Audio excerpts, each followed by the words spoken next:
도시에 살면서 이 추수의 절실함을 느끼기가 쉽지 않습니다만, 오늘 이 시간 또 우리에게 올 한 해 주님께서 은혜 베풀어 주심을 잊지 않고 또 감사드리는 심령마다 하나님의 풍성한 복이 임하게 되기를 주님의 이름으로 축원해 드립니다. 특별히 우리 일부 예배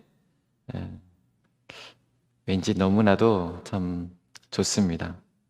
11월 1일 일자가 연속으로 되는데 또 첫 시간 주님 앞에 함께 예배 드릴 수 있다는 게 또 얼마나 감사한지 모르겠습니다. 여러분 그렇지 않습니까? 어떻게 하든지 감사를 발견해야 됩니다. 지금 감사할 일이 없기 때문에 이것도 감사하다, 이래서 감사하다.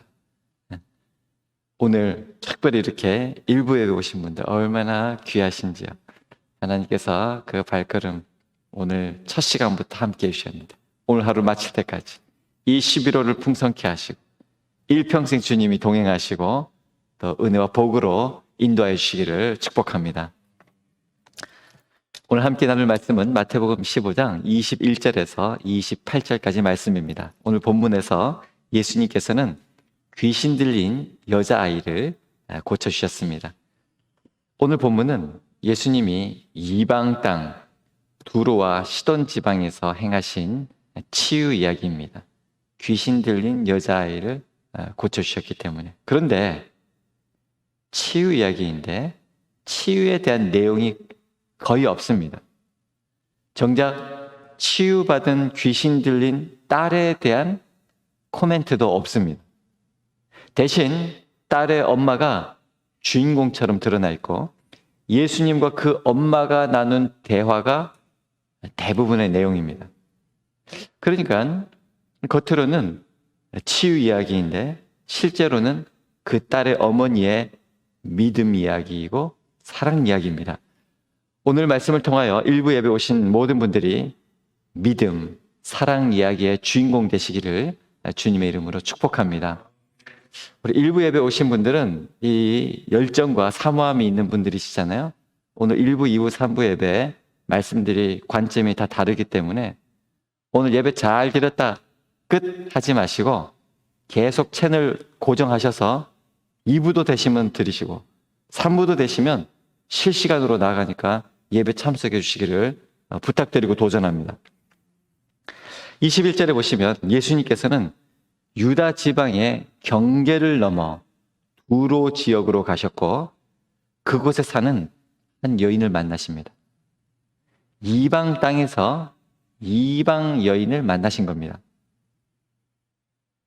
아마 좀 어색하시지 않으셨을까? 그런 면에서 오늘 예수님의 행보는 굉장히 파격적이고 이색적입니다. 반대로 그 가나안 여인의 입장에서 보면 예수님이 또 이방인이십니다. 두 사람은 서로에게 이방인이었습니다. 서로가 불편했고 서로가 어색했을 것입니다. 그럼에도 불구하고 주님도 유다 지경을 그 경계를 넘어서서 두로에 가셨고 그 여인도 용기를 내어서 예수님께 나온 것입니다. 우리가 이 대목을 좀 주목할 수 있기를 바랍니다.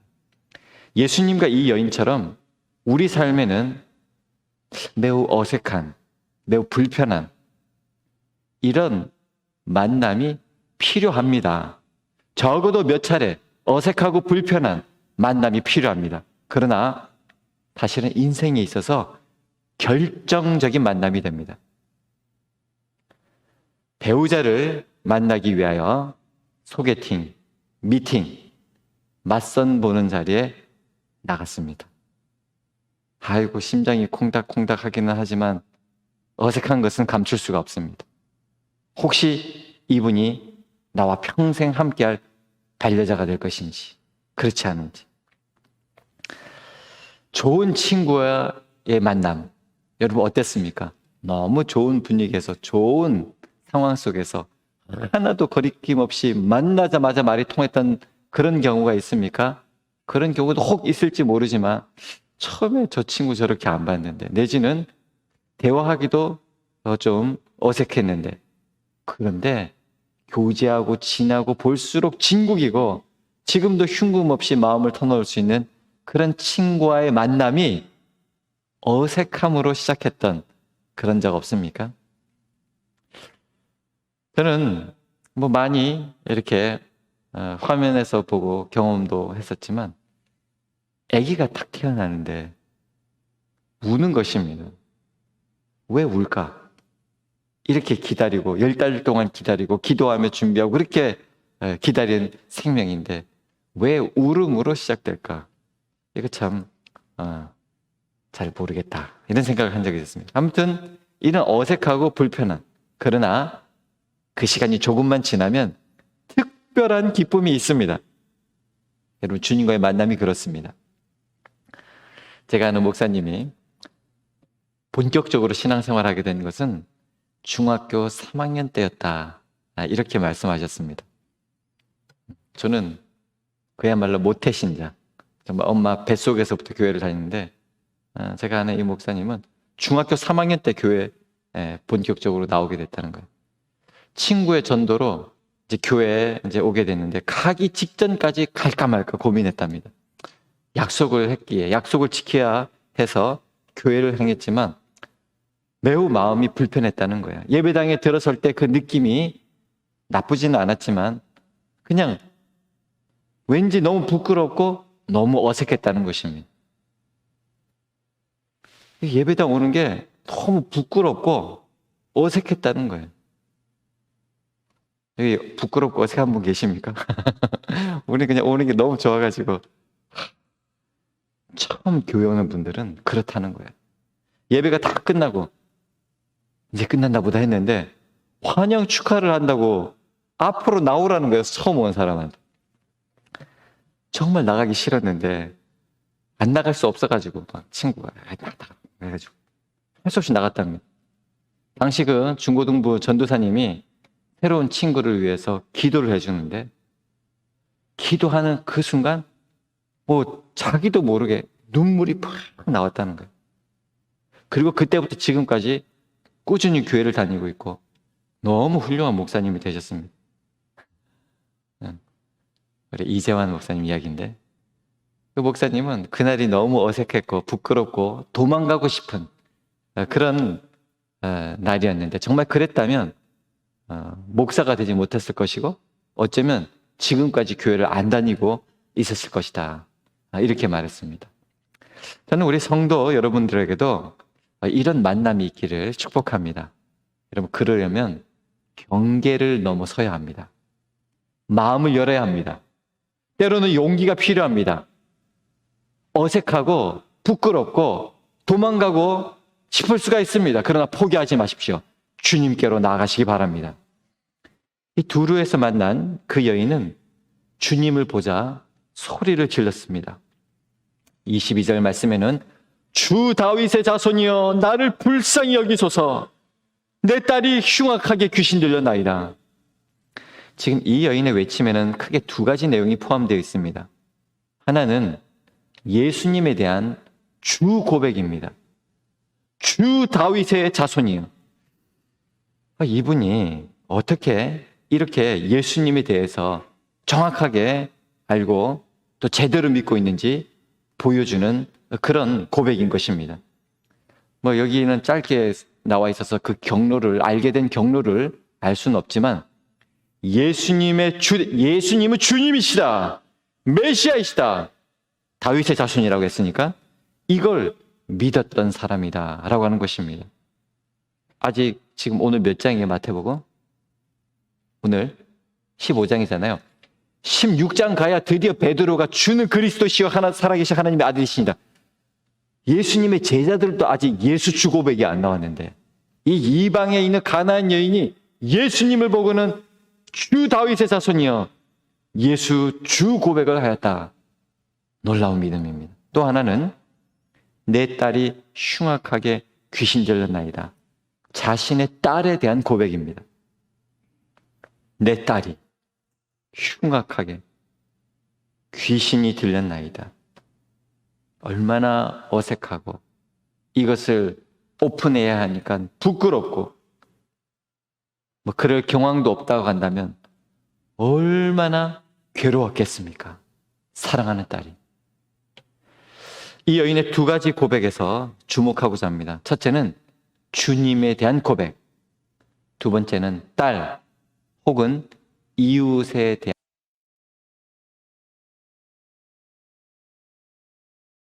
가장 필요한 두 가지 고백입니다. 주님에 대한 고백, 이웃에 대한 고백.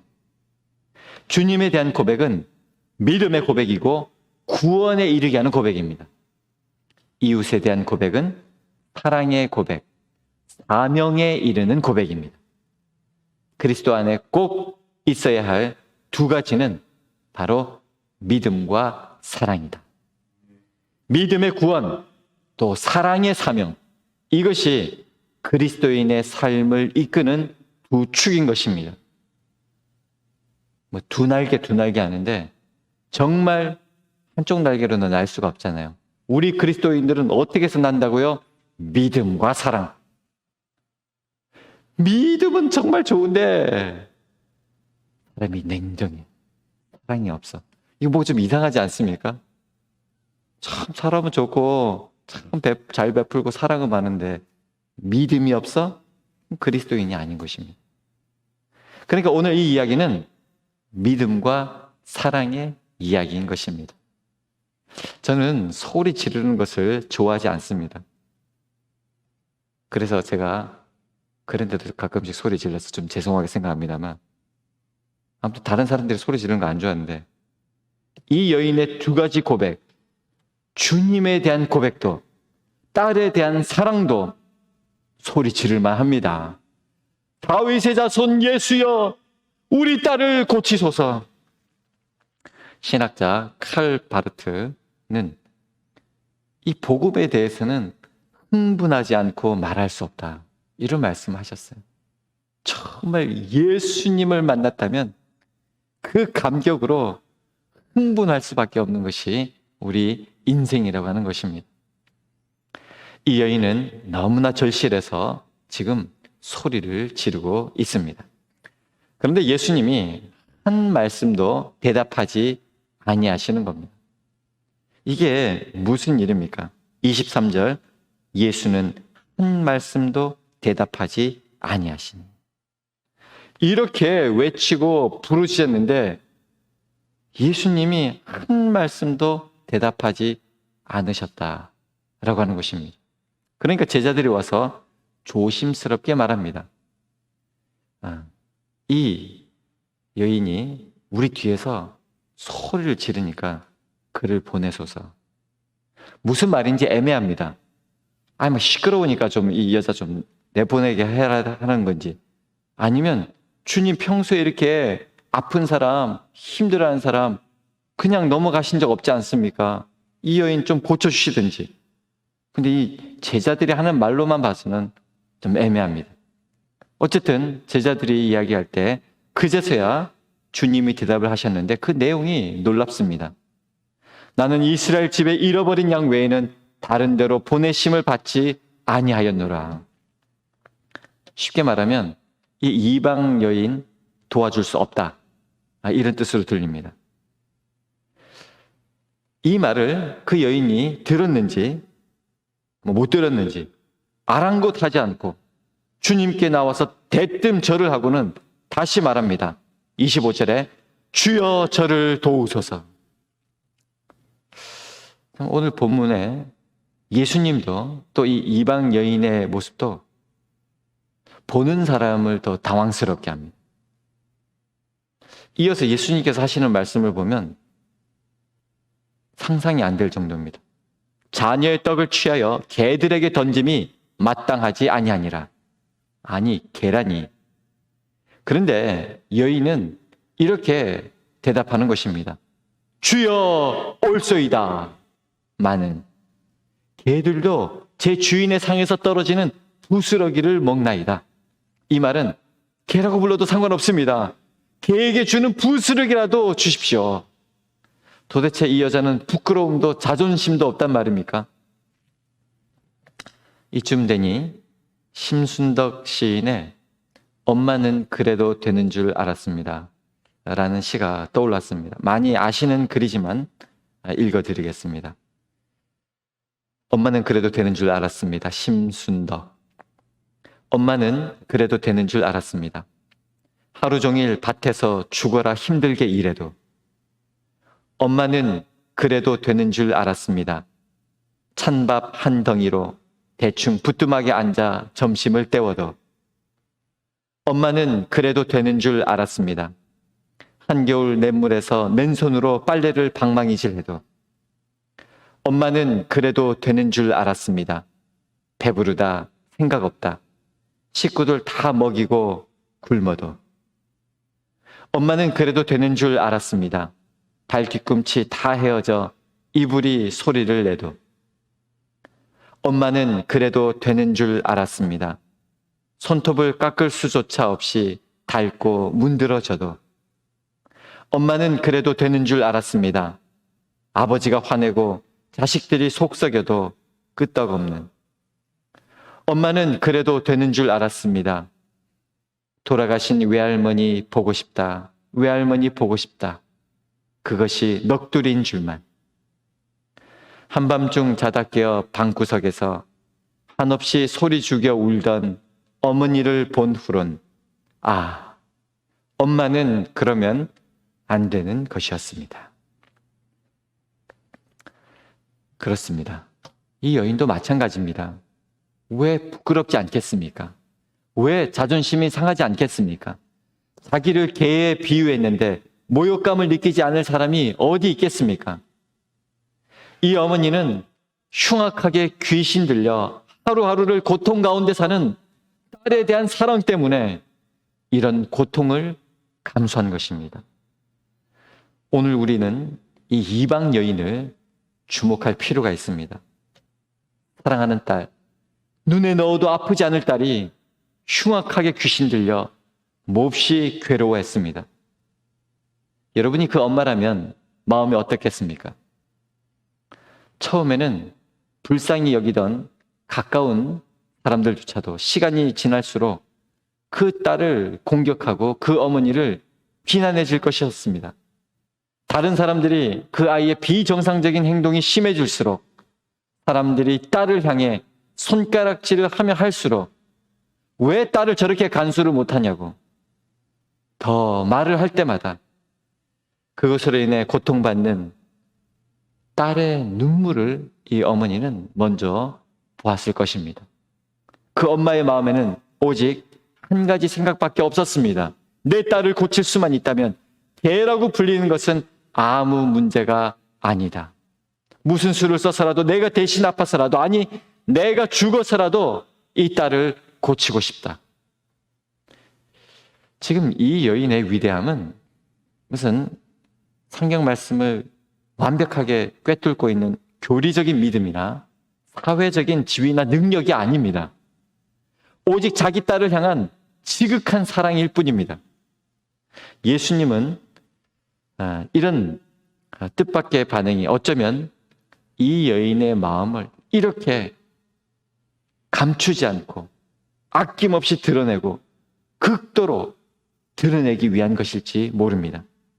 고통받는 그 딸을 향한 지극한 사랑, 그 딸을 고쳐주고 싶은 간절한 마음, 그것이 오늘 우리가 성경에서 주목해야 할 핵심인 것입니다. 이 마음이 십자가를 닮았기 때문입니다. 죄인을 향한 사랑, 지극한 사랑, 용서하고 싶은 그 간절한 마음, 그것이 십자가입니다. 우리 주님은 십자가에서 완전히 벌거벗긴 채 부끄러움을 개의치 아니하시고 우리를 용서하시고 사랑하셔서 아낌없이 물과 피를 흘리신 것입니다. 그 쏟으신 보혈과 그 찢기신 몸을 우리가 오늘 받은 것입니다. 바로 이 마음이 우리에게 필요하기에 이 마음으로 살아가기 위해서 이 어려운 코로나 시간 왜 성찬식 이런 거 안 해도 예배 잘 드렸는데 안 하면 안 되나? 좀 이럴 때 안전하게 하면 안 되나? 여러 이야기와 두려움이 있었지만 더 철저하게, 더 안전하게 이렇게 오늘 성찬식을 감행하는 것은 이런 예수님의 사랑을 기억하고 예수 사랑의 보혈이 우리 심장에서 뛰기를 바라기를 소원하며 우리가 오늘 성찬 예식을 드린 것입니다. 이웃과 세상을 향한 지극한 사랑, 그들을 변화시키고 싶은 간절한 마음, 이것이 그리스도인에게 꼭 필요한 것이기 때문입니다. 우리 공동체를 살릴, 우리 공동체를 흥분시킬 복음으로 우리 공동체를 부흥시킬 핵심이 이것입니다. 기도가 안 돼요. 교회 안 오니까 기도가 안 돼요.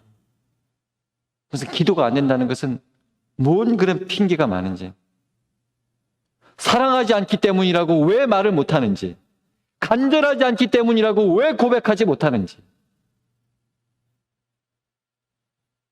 저도 우리 은서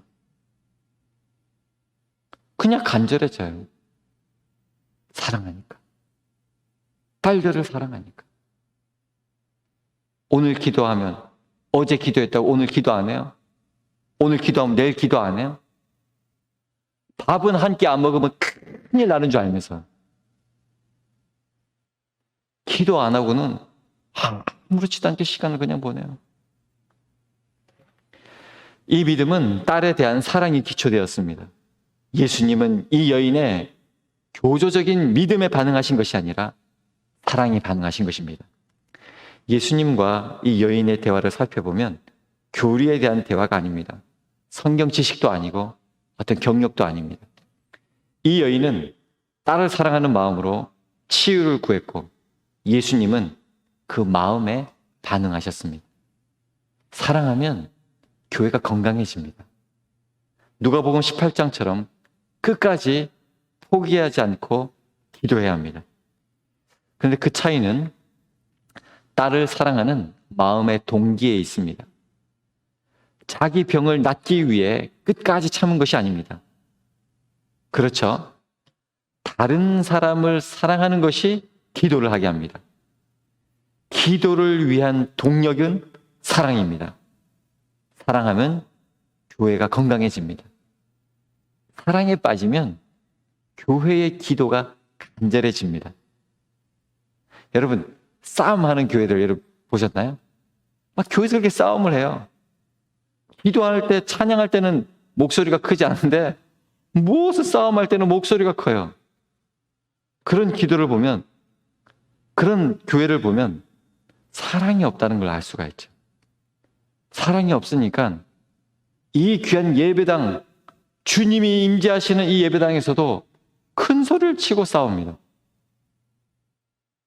세상 사람들이 자식처럼 보이면 이론이 사라지고 의견도 줄어들고 사랑이 많아지고 기도가 간절해집니다. 사랑하는 사람은 아픔이 보이고요. 사랑하지 않는 사람에게는 문제가 보입니다. 여러분, 오늘 우리가 교회를 보면서 세상 사람들은 우리 교회를 향하여 문제를 보고 있거든요. 우리는 교회를 바라볼 때 어떻게 봅니까? 아픔이 보입니까? 우리가 세상 사람들을 바라볼 때 아픔이 느껴집니까?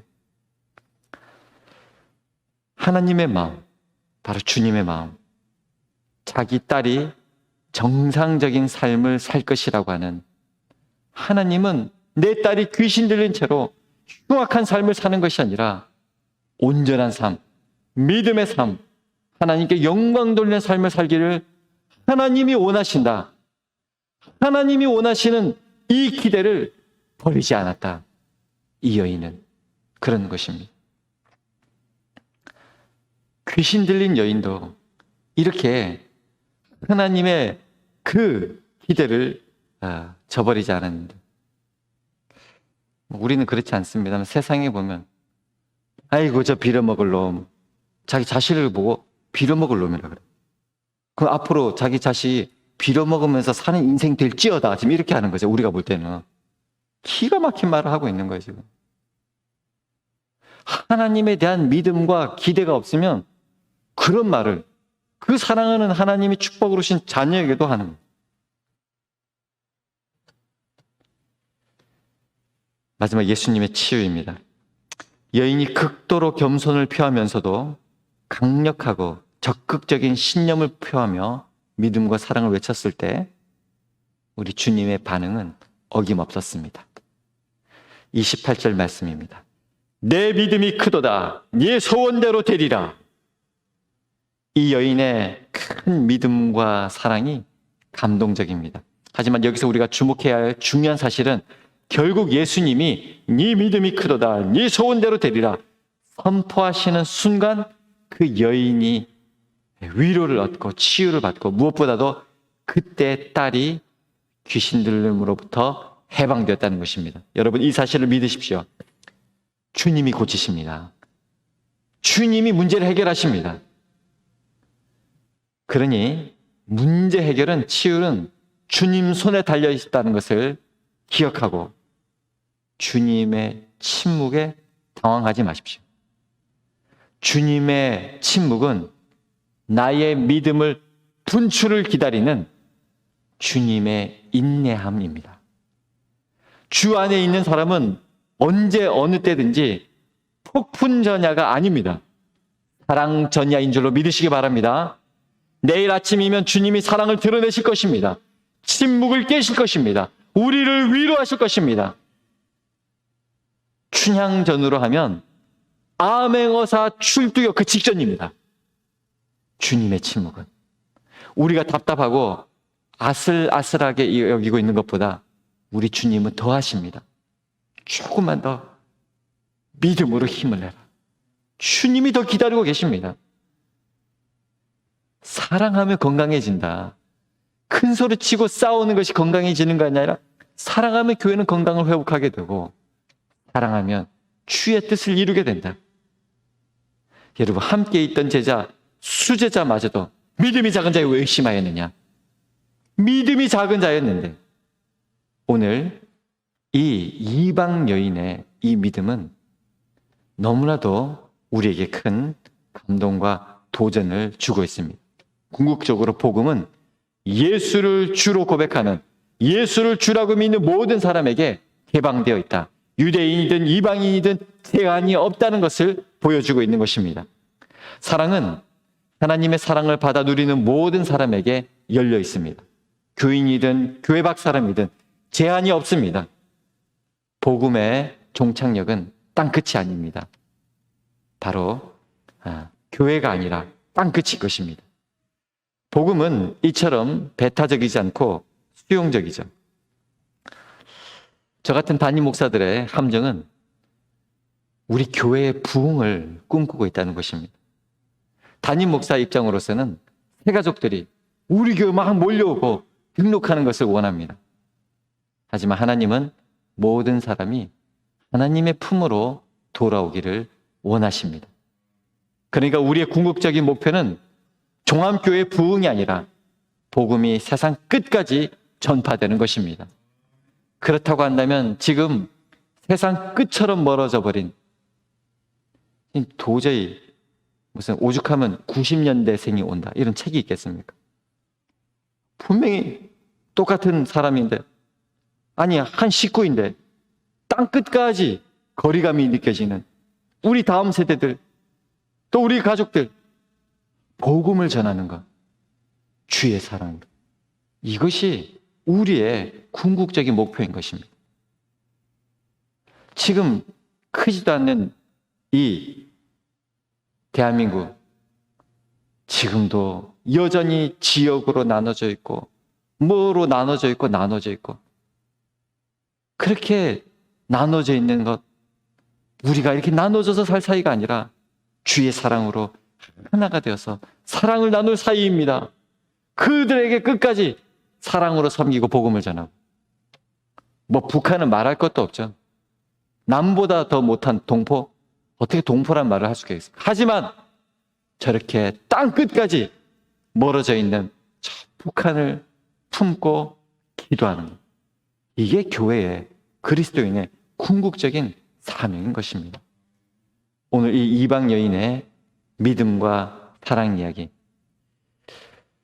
주님에 대한 믿음도 있었고 자기 딸에 대한 사랑도 있었습니다. 저와 여러분에게 동일한 믿음과 사랑이 충만하기를 바랍니다. 사람으로서는 고칠 수 없는, 지금 조금 우울감만 있어도 온 집안이 다 전체가 분위기가 안 좋아지고, 지금 정신질환 또 육신의 질고로 말미암아 지금 그 고통받고 있는 우리 환우와 가족들, 그들을 치유하고 살릴 수 있는 유일한 길, 우리 모두도 이 경계를 넘어서는 사랑, 그 지역을 넘어서서, 남자와 여자 그 지역을 넘어서서, 이방인이라고 하는 것까지도 넘어서서 복음과 사랑의 역사가 일어날 줄로 믿고 나아가기를 소원합니다. 추수감사절을 맞아 오늘 성탄식이 있어서 시간이 오버되지 않도록 극도로 제가 지금 주일하면서 조심스럽게 예배를 드리다 보니까 이 짧은 시간 다 나눌 수가 없습니다. 오늘 1부 예배 드리셨어도 2부 드리시고 3부 드리셔서 그 부에 또 하나님 주시는 말씀을 나누기를 소원합니다. 제가 1부는 대부분 우리 중직자들이 오시기 때문에 조금 더 편하게 하는 경향이 있는데 여러분 이해해 주시기 바랍니다. 본문을 강조하다 보니까 제가 드린 말씀이지 무슨 특정 사건을 가지고 하는 이야기가 절대 아닙니다. 추수감사절을 맞아서 사랑과 믿음을 주님께 드려 치유와 회복에 큰 위로와 응답받는 그런 저와 여러분들 되시기를 주님의 이름으로 축원합니다. 기도하겠습니다. 하나님 아버지, 우리 종합교회가 서로 예수 그리스도를 주라 고백하며 주 안에서 한 형제 자매 되어서 사랑하는 사랑의 공동체가 되게 하여 주시옵소서.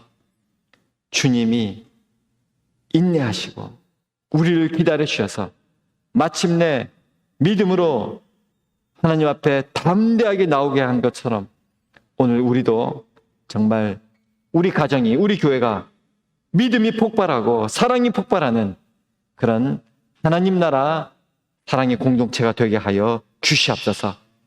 주님이 기다리시고 주님이 능력으로 이루실 줄 믿고 주님만 바라보며 나가는 우리 모든 성도들이 되게 하여 주시옵기를 우리 구주 예수님의 이름 받들어 간절히 기도하옵나이다. 아멘.